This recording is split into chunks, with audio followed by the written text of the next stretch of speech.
بسم اللہ الرحمن الرحیم۔ السلام علیکم ورحمۃ اللہ وبرکاتہ۔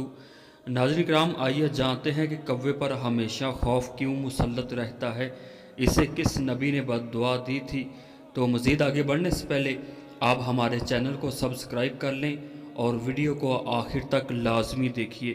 ناظرین گرامی، ہم کوے کو جب بھی دیکھتے ہیں تو وہ آگے پیچھے دیکھتا رہتا ہے، اپنے ارد گرد دیکھتا ہے، اس پر ہمیشہ خوف مسلط رہتا ہے۔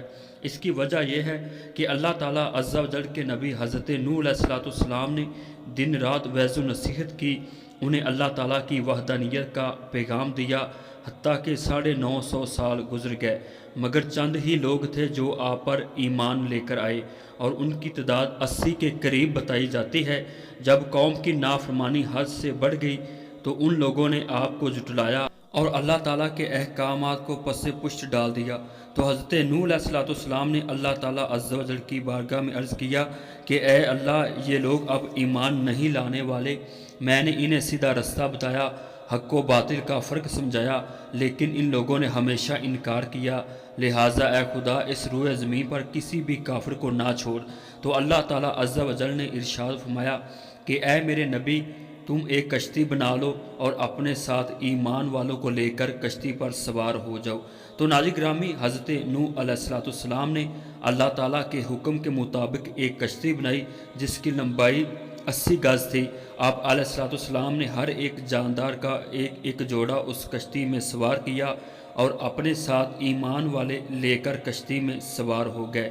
جب پانی کا طوفان آیا، حتیٰ کہ تمام کفار اس پانی میں غرق ہوئے ہلاک ہو گئے، اور آپ علیہ السلام کی کشتی جودی پہاڑ کے کنارے جا لگی۔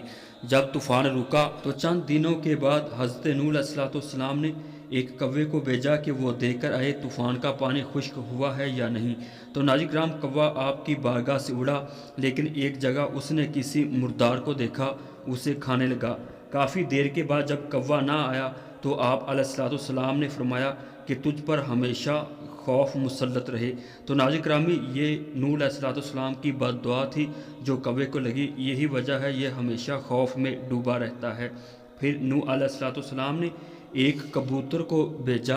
کبوتر زیتون کے درخت کی ایک خشک ٹہنی چونچ میں لیے آپ کی بارگاہ میں حاضر ہوا۔ حضرت نوح علیہ السلام کو پتہ چل گیا کہ روئے زمین کا پانی خشک ہو چکا ہے۔ پھر آپ علیہ السلام نے کبوتر کے لیے دعا فرمائی کہ تیرے گلے میں ہمیشہ سرخ رنگ کا ہار پڑا رہے۔